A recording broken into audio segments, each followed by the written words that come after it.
Working with materials is an important part of the studio practice. As artists, we can begin by doing some research, which will help us envision more than one solution to our design challenge. We can also develop some thumbnails. Thumbnails are small images and doodles of different ideas that will help us pick the just right fit for our design solution. Once we have a decision about what we want to make, we have to consider which medium we want to use. We might have a lot of choice in an art studio, or we might only have something as simple as a pencil at home to help us make our artwork. As an artist, you might consider using crayons to tell your visual story, or markers with a bolder line, perhaps color pencils that allow you to layer color, or crayolas that give you that deeper, darker colors. You've got pencils with various values, shades.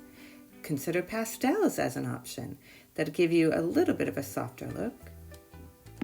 There's charcoal, just like from your fireplace, or in refined sticks. You also could consider chalk, while a little dusty, does beautiful work.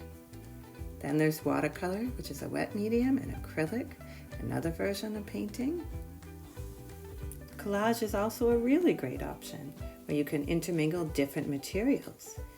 Additionally, there's something cool about found materials. You can either use them to make the art or put your art on.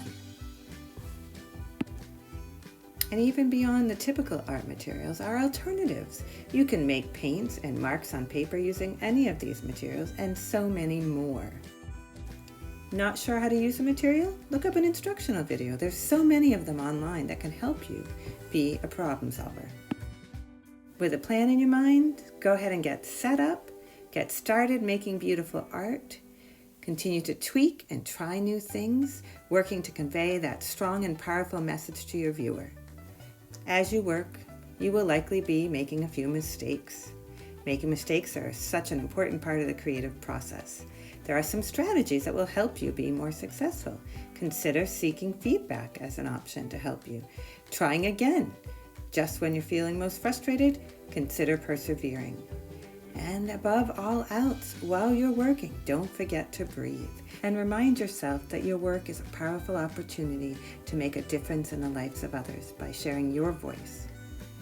And lastly, take a moment to celebrate and honor the important work you did in your creative process of telling a story and impacting the viewer and sharing.